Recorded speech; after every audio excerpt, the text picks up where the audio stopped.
if you can start noticing those other things that are important to you, that matter to you, it feels a little easier to enjoy life and also step back into what you want tomorrow. Because even if you weren't perfect, you still did something. Just because you had a cocktail on Thursday doesn't mean all those great meals that you meal prepped for yourself this week went down the drain. Bet you your body appreciated it and you feel a little bit better. Just because you missed Wednesday at the gym doesn't mean you've done nothing for yourself this week. Right. So it's about starting to find the little wins and being okay with not being perfect. And perfectionism is so hard to deal with.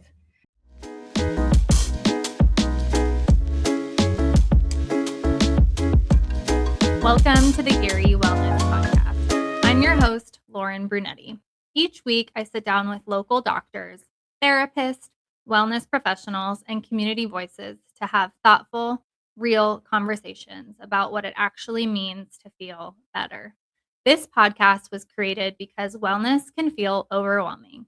My goal is to help cut through that noise by highlighting trusted resources right here in our community and having conversations that feel approachable, honest, and grounded in real life. Whether you're navigating a season of change, looking for support, or simply curious about what's available to you locally, this is your space to learn, reflect, and feel supported. Because when you start to feel better, you start showing up in all areas of your life, and you deserve that. I'm really glad you're here. Let's get into today's conversation. We are officially heading into March, which means we've got 2 full months of 2026 under our belt. Spring break is around the corner for so many Erie families. Routines are going to get a little looser, travel is starting to pop up, and schedules shift. But what if this is actually the moment we double down, not with restriction or pressure, but with strategy? I'm so excited to introduce today's guest and her business, Eyes Up, Head High. Becca is a local mental performance coach who works virtually with clients and also serves as a CrossFit coach in our community at Centripetal Fitness and Nutrition and the training ground in Lafayette. Today, we're diving into an important conversation about how to live the life you actually want and reach your diet and fitness goals without extreme calorie restriction or spending hours in the gym trying to burn off what you just ate. I'm really looking forward to hearing Becca's expertise and her insights and how we can apply them as individuals and families here in Erie. Welcome to the podcast, Becca. Thanks for having me. I'm really excited. This is an area I feel like isn't talked about often enough. We hear all about diet and exercise and how that's supposed to change our lives. And sometimes there's stuff going on inside of us that needs work first before we change everything external to us. So, absolutely. And so many people have been dealing with this for so many years of their life. So, before we dive in, I would really love to hear a little bit about how you got started in this line of work, especially around mindset and our relationship with food and exercise.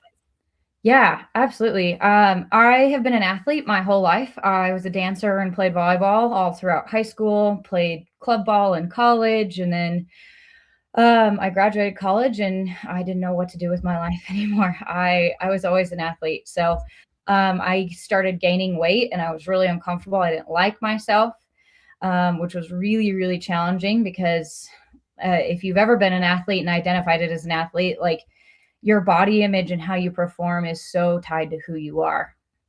And so that was really challenging for me to deal with. And I moved a bunch of times from my hometown to Eugene, Oregon. I got married and then moved to Boise, Idaho, and ended up getting divorced. And in the process of getting divorced, my friend brought me to a CrossFit gym, and I finally found a place where I felt like I could move my body in a way that was really fun and exciting for me.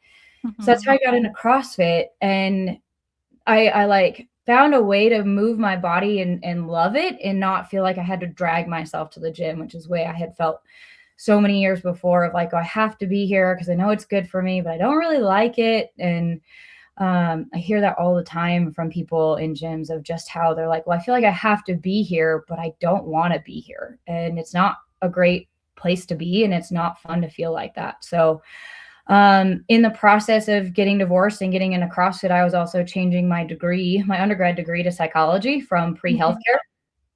And then I learned about sport and exercise psychology. I had an awesome mentor at Boise State University, and he helped me get into Western Washington University to get my master's in sport and exercise psychology. And I feel like ever since, I've just loved talking about the mindset of how do we think about the brain and how does our mind direct us and how does that help us live the life we want.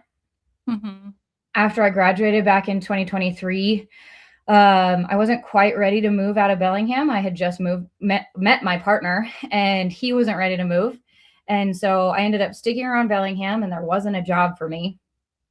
So I started coaching CrossFit, and I found this like intersection of mental strength coaching, mental performance coaching, and physical fitness. And I watched all of my clients' confidence grow, which was so much fun, especially women who are getting into the gym who had never really set foot in a gym before, watching them move heavy weight and gain confidence in doing hard things in the gym.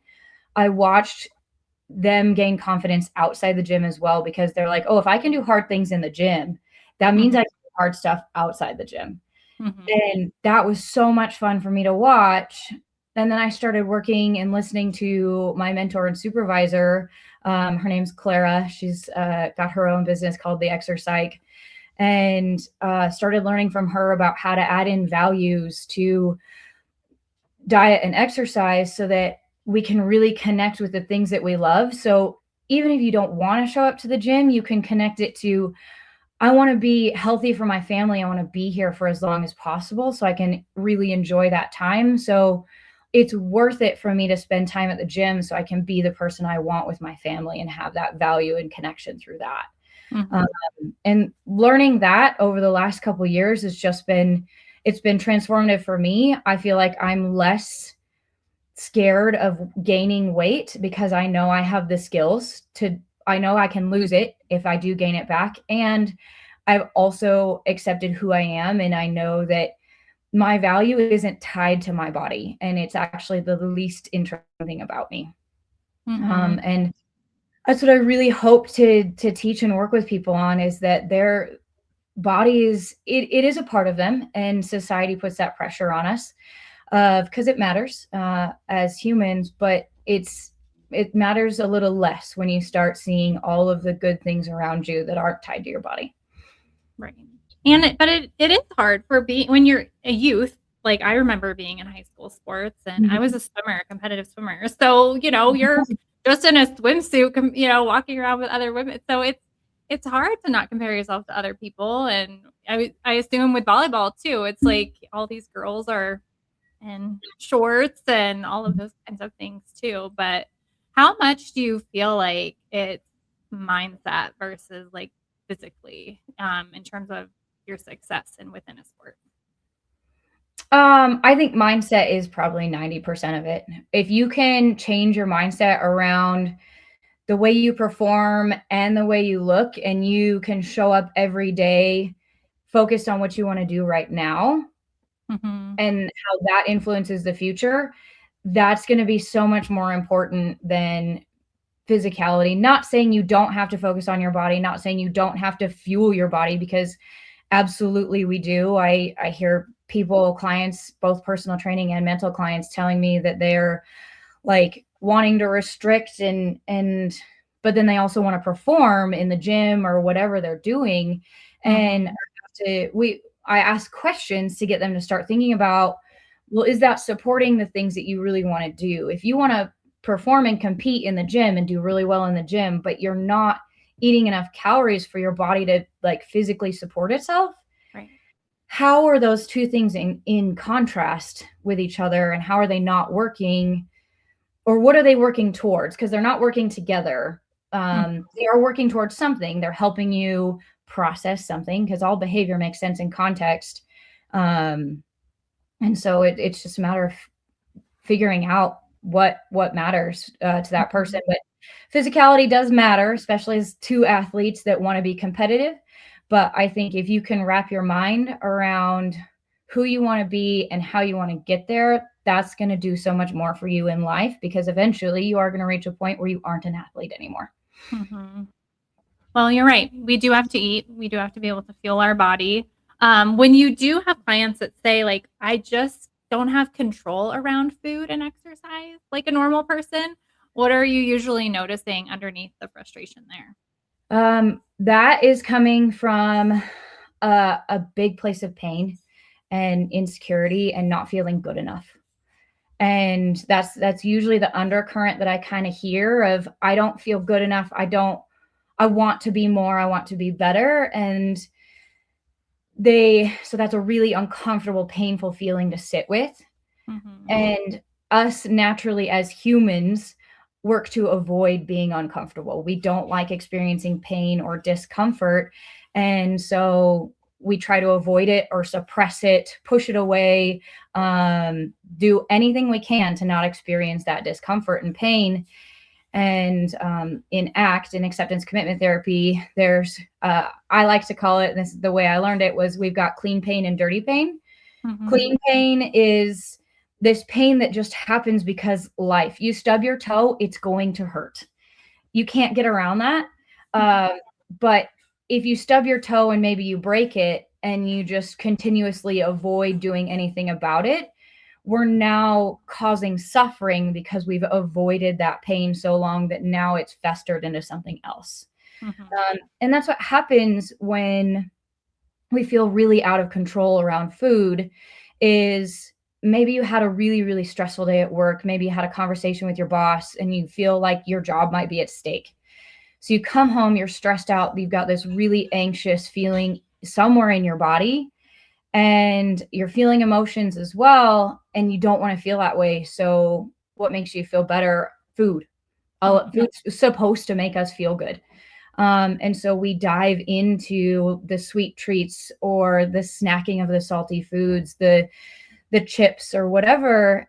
And then it's so out of control because it's making you feel good. We're getting that dopamine in our brain going off. And so you lose control. And so you have way more than you intended to, because I know in my experience with that, and it's still something I struggle with. There are days I come home, it's super stressful. I come home and I want something sweet, and all of a sudden I've had like half the bag instead of the one or two cookies that I intended to have. Mm-hmm. And so you feel super out of control, and then you feel shame and guilt because you're out of control, and that isn't the way you want to act. And so if you're on a diet or exercise plan because you're trying to lose weight, you throw everything out the window because you say, well, it's all shot, it's done. And you wait until Monday or the next month or the next 3 months, however long it takes for you to be uncomfortable with the way you are right now and those behaviors, that you now go back, you set this really rigid goal that's almost unattainable because we have to be perfect as humans. That's what we feel, at least, is we have to be perfect in order to attain something. Mm-hmm. And then we inevitably fail at it again. And then we sit with that discomfort, and then we throw everything out the window again. And so we just continue this loop. And it's all coming from a place of trying to avoid discomfort, avoid pain. And it's a really challenging loop to be in. And I've been in it myself. And there are still days I struggle with it. There are still, being a CrossFit coach, people think CrossFit and they see these athletes that are insanely fit, insanely strong. And you think somebody's coaching athletes to do that and they should look that way as well. And so sometimes you feel like a fraud if you don't look or feel that way about yourself. And so it's hard, and it's stuff that I struggle with as well. Mm-hmm. No, it's hard, and we all have things going on in our life. I saw a video, and it was like trying to just describe a visual of like every single person that you see like out on the road is probably going through something, whether it's something with their spouse or with their parents or at work or physically, like we're all going through these things. So really taking the time to identify, like, how do we relieve ourselves from those pressures or take better care of ourselves so we can not have those. I I don't know if you use the word temptations. Do you use the word temptations like when you're talking with clients or? Temptation, it usually comes out of their mouth before it comes out of mine. Uh, Mhm. they feel like temptations or impulses is usually what it is. And so that's when I start talking about acceptance and mindfulness. Mindfulness is the big buzzword right now. Everybody loves to do mindfulness, and um, it's sometimes frustrating because it gets a little mixed up with like mindfulness and being in the present moment. They kind of get mashed together when they're separate. Mhm. Mindfulness is a tool that teaches you how to be present, teaches you how to pull your mind back from the past or for the future and get you back in this moment right now. Because our brain is phenomenal at, if we're kind of in this moment where nothing's pulling our attention directly, it'll drift to the future and start like planning for the future or doing something to protect us, because there are things that we perceive as life threatening, even though they might not be life threatening. That's like losing the job situation, right? And having Mhm. anxiety around that. So it'll like drift to the future, or we'll ruminate about mistakes we've made in the past. Um, and I talk to my clients a lot about how your brain isn't trying to be mean to you. It's not trying to hurt you. It's actually trying to protect you when it's doing those things. When it goes to the past or goes to the future, it's trying to plan how to act, or how you should act based on the information it has. And if you've only given it information of how to protect and you don't know how to get out of that loop, then you stay stuck there and you just start to Mhm. spiral and feel terrible. And Mhm. so I talk to my clients about using mindfulness as a tool to learn how to recognize those thoughts that stream through your head that are nasty. I like to name my nasty. She's my negative Nancy. But I'll notice when she pops up and she just starts like beating down on me, and I'll ask myself like, what's she trying to do to protect me right now? Because that's what's happening, is she's trying to find a way to protect me because I'm perceiving as something is threatening. Mhm. And so if I can recognize, okay, my mind's trying to protect me by saying all these terrible things to make me self-conscious in the clothes that I'm wearing, or maybe I don't want to show up for that interview, or maybe I like any kind of situation that's going to make you feel anxious and uncomfortable. It's just your brain trying to protect you. And if I can notice that and pay attention and say, okay, but this really matters to me because even today's interview, I was nervous. And so, like, getting my brain to calm down and say, no, this really matters to me because I want to help people. I've always wanted to help people. And this is going to be a great way for me to reach people and help them understand that the way they're thinking and the way they're acting is normal. Mhm. Mhm. And if we can feel normal with the way that we act and we feel like other people experience it too, that makes it a little bit easier to process Right. because we feel a little less alone. Mhm. When you're starting to work on goals with clients, how do you avoid or do you talk them through like, okay, well, what is Nancy going to be telling you? Like, if you don't go to the gym 5 days out of the week, if that was your goal, you know? So, Mhm. how do you kind of help people along when they're starting to work on those goals so that it's not like, well, I missed a workout. Oh, you know, ate too much that day so that Mhm. you can kind of keep Nancy in the background. Yeah, so I get them, we talk about values first, of like the things Mhm. that really matter to you, Mhm. and then we start connecting those behaviors. One of my favorite ways to like ask clients about what their values are, because it's kind of this weird, vague thing. You hear it all the time. You see it on Instagram, like, know your values so that you can act this way. And it's it doesn't really make sense because it's kind of vague, and you can go look up like, what are my values, or how do I figure that out, and you get a list of 200 things, and all of a Mhm. sudden you're overwhelmed and you're like, I don't know that one, Mhm. I guess maybe, Yeah. sure. You're like, "They're all my values," like Yeah, I just am this good of a person. So um I ask people to think about their 80th birthday, and it's their 80th birthday party and their friends and family are there, and who's there, like who's really important to them. And then when it gets time for toast, who's the first person to stand up and say something about you and what they remember about you and the life that you lived? What are the things that you want to hear about your life that shows that you showed up to be true to who you are?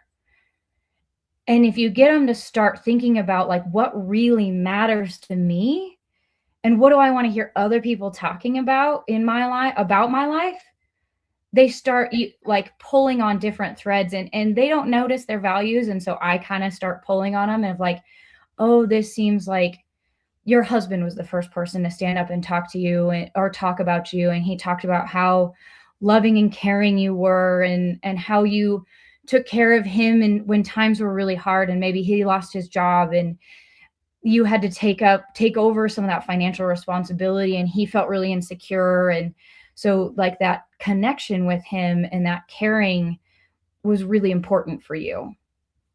And then your kids are the next people to stand up and talk, and they talked about how life was hard sometimes and you were hard on them, but that also made them a better person because they got to go through those hardships with your support and you didn't just leave them stranded. So that like being a good parent was a really important value for you, and you showed up for your kids even when work was trying to pull you away or you were super overwhelmed and stressed out from life. And so they start talking about these things, and I start pulling on threads of like, okay, community matters to you, connection matters to you, family matters to you.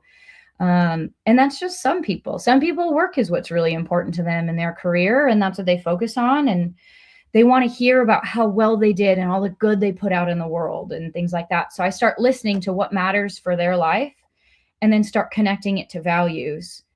And then we start writing goals based on those values. And I also encourage my clients to give themselves a range for like you'd mentioned like 5 days a week, go to the gym.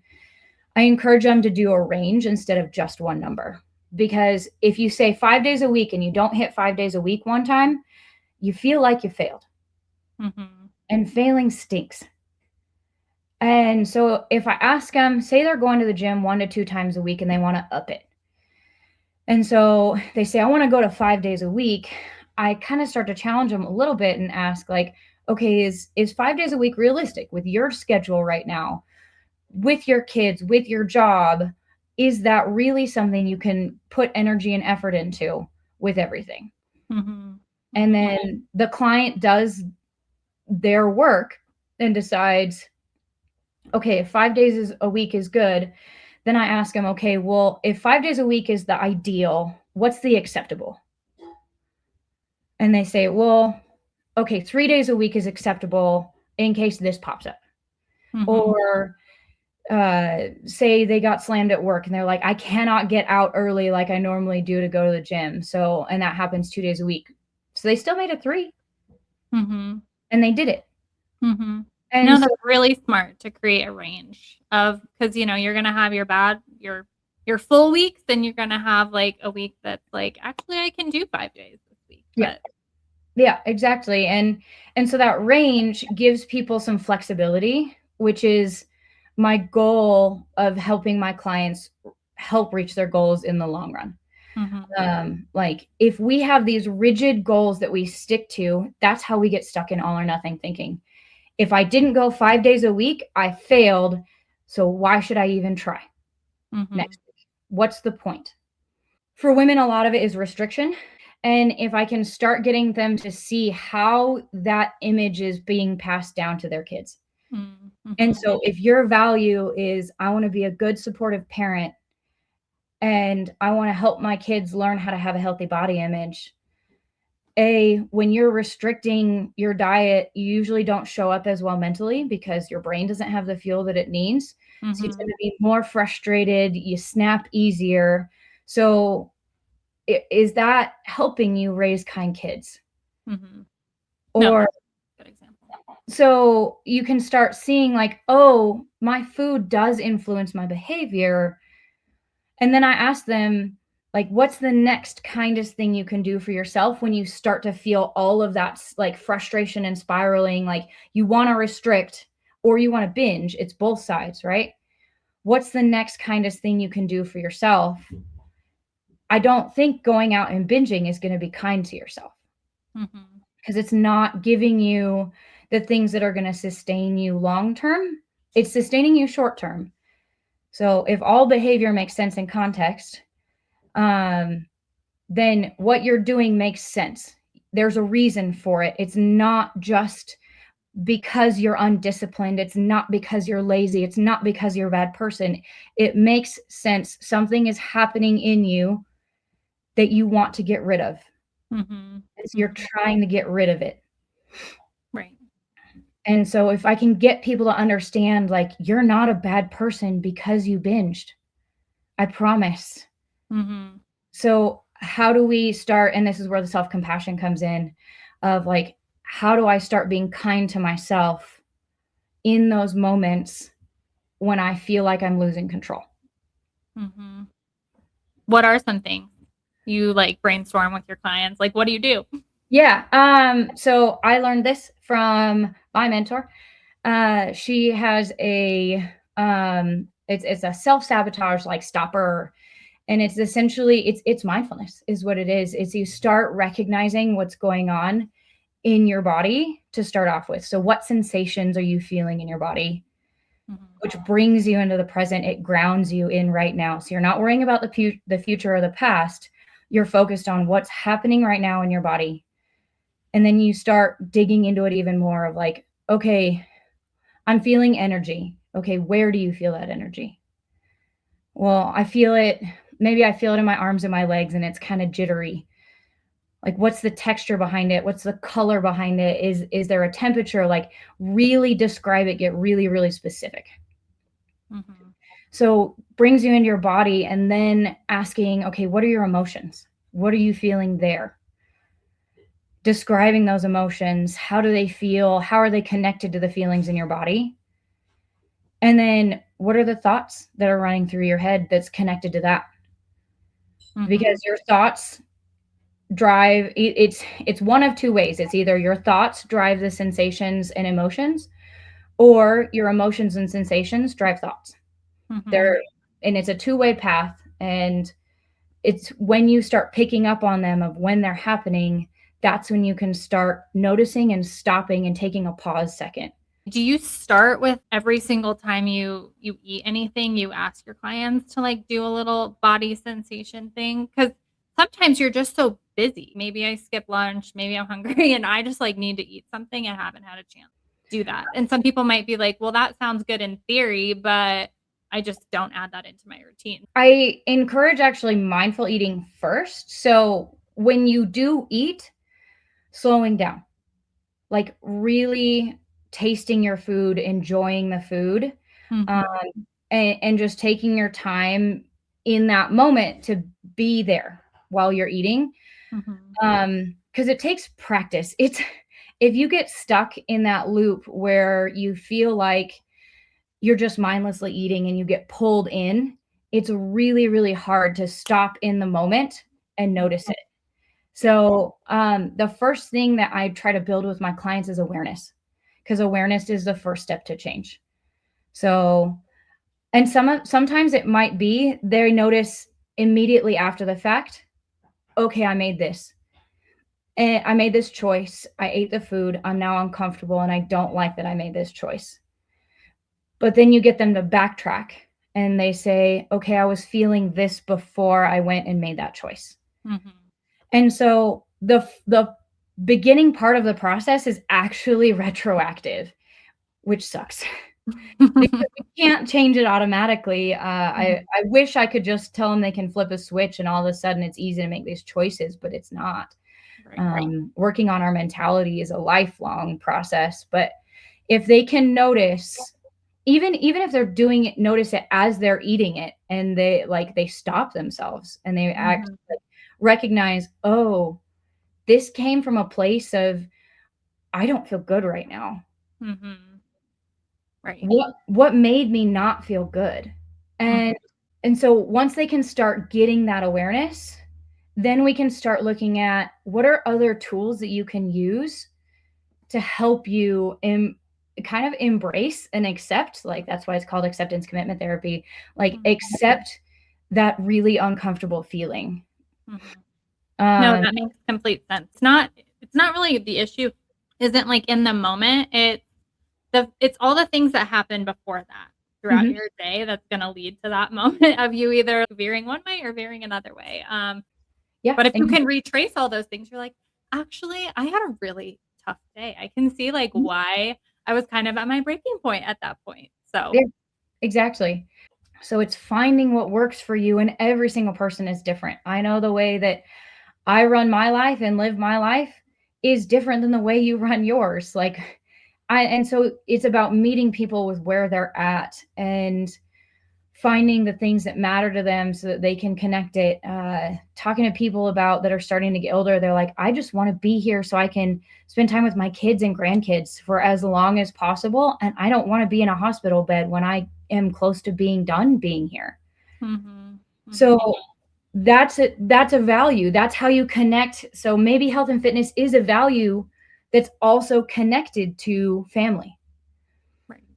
And so and your values shift in how they rank in order. So like around the holidays, connection and family is probably a little bit more important than health and fitness for most people, unless you've got like a big competition coming up or something. Most people are going to prioritize this family time that they get because it's a great time of year that we actually get to unload and unwind and just be together. Mhm, And mhm, so, same thing with spring break, talking about being in March and just finishing January, February, like we're getting into the times where it's warm and you're going to want to be outside and maybe you want a cocktail or maybe you want the sugary lemonade because you're out with friends and family. And so that value takes priority right now. It doesn't mean that health and fitness don't matter to you at all, mhm, but it's how do you shift those values and what matters to you right now so that you can do better in the future. And you don't mhm, have to feel like you have to go off and work those things off because that's not the way our bodies work. mhm, What happens when we start over restricting and you feel out of control around food, around your friends and family, is you start removing yourself from those situations so you're not tempted. mhm, And now you're suffering more because you've lost that connection. You can't be around the people you love doing the things that you love because you're so focused on, I can't eat. I don't know what I'm going to eat. And you're so overwhelmed that you're like, I'm just not going to do it. mhm, And that to me seems so much worse and so much harder life than one where you can say, I ate that thing. No, it wasn't the best thing for me, but I mhm, enjoyed it. And look at this wonderful time I had with my friends and family mhm, that I don't know if I'll ever get again. right. And, yeah, especially if you have younger kids, then they're not, like, being like, "Oh, well, mom and dad didn't eat because, they're on a diet or whatever." So Yeah, exactly. So, sometimes when I ask that 80-year like, "Tell me about your 80-year-old birthday," if somebody's really caught up in restriction, I'll ask, "Do you wanna hear how good you were at restricting?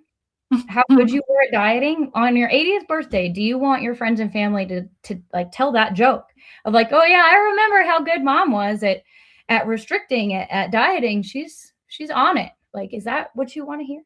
Mhm. Right. And sometimes it takes that question for people to go, "Oh, no, that Mhm, doesn't sound like me." mhm. No, that's a good one. Um, one thing that came up when you and I were first talking, getting to know each other just a little bit, was that you share that, like, when you learn to love yourself, that often starts with learning compassion and loving other Mhm. people. So Yeah. why is that important?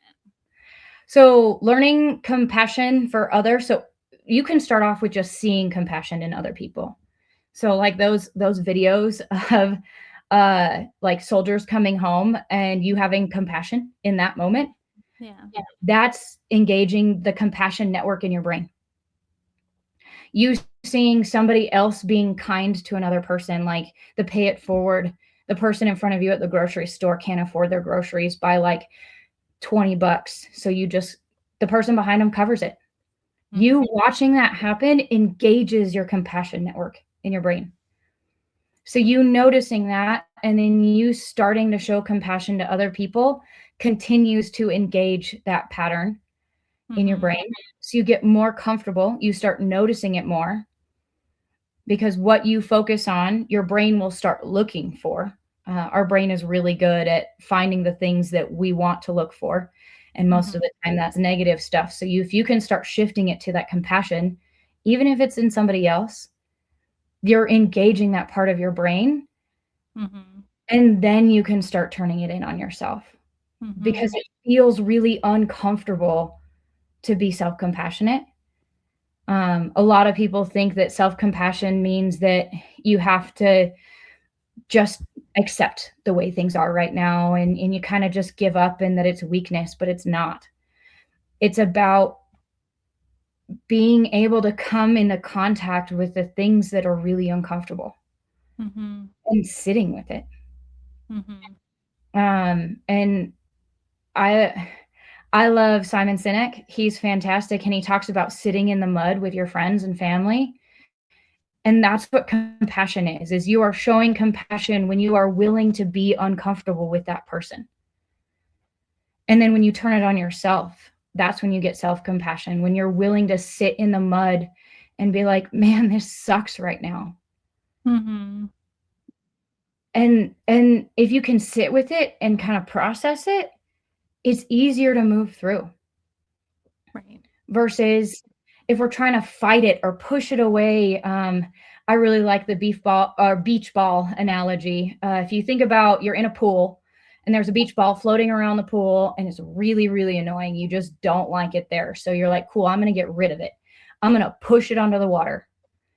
That takes so much energy, and it's the only thing you're focused on. So you're continuing to push this ball into the water, push it down, keep it down there. And then the second you let up that energy, it's right back.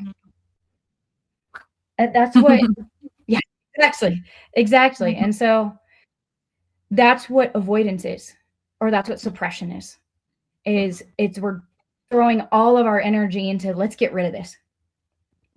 And instead, if you can just accept that the beach ball's there, yeah, it might be annoying for a second. How much more fun are you going to have in the pool if you just kind of let it be? And that's what our thoughts and emotions are for us too. If I'm going to push them down and try and push them away and fight them, they're going to come back. And they might come back worse. But if I sit with it and accept it, because it's a part of being human, we're supposed to experience pain. We're supposed to experience suffering. That's the human condition. If I know that it's okay to feel like this, then I have an easier time moving through it. Yeah. So it's been an interesting skill to learn. Yesterday I had a workout where we did 10-second sprints on an echo bike, and by round 3 I was dying. And in my 20 seconds of rest after my sprint, if I told myself my body's supposed to act like this, I want it to act like this in a high stress situation, it's okay. It was so much easier for me to start the next one. Yeah, absolutely. And being in community and learning that these are all normal things just helps you not feel like you're alone. So community is so important. Even just like listening to the podcast and like being like, there's other people that feel the same way. So hopefully they're not so hard on themselves and realize that, like you said, it's just human nature. Yeah, exactly. And I think a lot of people don't realize how common feeling guilt, feeling shame around our exercise and diet habits are. Like, we all talk about it, but we all have biases too in our as humans, and they just show up of like, we think we're special, we think we're different. And so that can be really isolating, because if we're different than everyone else, that means that no one else would know how to talk to you about this. Well, Becca, I'm loving our conversation so far. One thing that we're doing this year is we're collecting listener questions. So you and I picked a listener question before we started recording, and that one was, why do I feel like I'm either all in or completely off track? So can you help that listener with that question? Yeah, absolutely. That is all or nothing thinking, and it is base human processing. And that all or nothing shrinks you down to this really small world that is it. We're talking about health and fitness and diet. Like, it shrinks you down to just diet and exercise. But we have this wonderful, beautiful world that's outside the gym, Mm-hmm. that's outside your restrictive diet. Right. So if you can start noticing those other things that are important to you, that matter to you, it feels a little easier to enjoy life and also step back into what you want tomorrow. Because Mm-hmm. even if you weren't perfect, you still did something. Just because you had a cocktail on Thursday doesn't mean all those great meals that you meal prepped for yourself this week went down the drain. Bet you your body appreciated it and you feel a little bit better. Just because you missed Wednesday at the gym doesn't mean you've done nothing for yourself this week. Right. So it's about starting to find the little wins and being okay with not being perfect. And Mm-hmm. perfectionism is so hard to deal with. We feel like we have to meet these standards that are so unrealistic for basically anybody to meet unless you have a team that does everything for you but your job. So if you can notice, like, I only have this capacity, and then you also start adding in that mindfulness, because that's where the loss of control comes from, is when we get mindless and you're uncomfortable and you're like, it's out the window. It's gone. I feel Mm-hmm. uncomfortable. Becca, thanks so much for our conversation today. Before we wrap up, do you have any closing remarks or any things that you're excited about for your business in 2026? I am just super excited to be establishing here in Colorado. I've only been here since June of last year. So I'm building and connecting with this wonderful community of gyms and podcasters and counselors. And I'm just so excited to be able to build a community here that I can help people. This is what I love to do. I've always wanted to help people, and it wasn't until the last few years that I really found the way I was going to help people. So I'm just so excited for people to learn what I do, since I feel like it's so different than anything that's out there, and I would love to Right. meet. You don't hear about mental performance coaches very often, especially for just kind of like your average Joes, but it's so important. Yeah. We got to work on our mental health. It's not, you don't work on it just because things are going wrong. You always need to be doing it. Yeah, exactly. My field is based in positive psychology, where we believe that we want to take you from 0 to positive, whereas our current medical model wants to take you from negative to 0. And I want you to thrive. I don't want you to just be okay. I want you to crush life. I want you to do great. Well, Becca, you're a wonderful addition to our community. So thank you for being here and for sharing your insights and experience with us today. As we head into spring break in the next season of 2026, I hope this conversation encourages you to celebrate what your body has done for you so far and what it will continue to do for you. You get to fuel it, strengthen it, and partner with it for the long run. Thanks for tuning in, and we'll see you next time for another episode of the Erie Wellness Podcast. All right, friends, before we wrap up, here's the part I need to share. This podcast is for educational and inspirational purposes only. I'm just your friend behind the mic. Nothing shared on this podcast creates a patient relationship with any of our guests or replaces the guidance of your physician, professional coach, or other qualified expert. And the views shared by guests are entirely their own and don't necessarily reflect the beliefs or values of the Erie Wellness Podcast. My goal is to simply create a space for real, open conversations that help us all learn, grow, and feel a little more connected on our wellness journeys. Thanks so much for listening. I'll see you back here next time. Thank you so much for listening to today's episode of the Erie Wellness Podcast. If something from this conversation resonated with you, I hope you'll take it with you into your week or share it with someone in our community who might need it. To subscribe, just head to the main page for the Erie Wellness Podcast, right where you're listening, and tap subscribe. And don't forget, when you start to feel better, you start showing up better in all areas of your life, and you deserve that.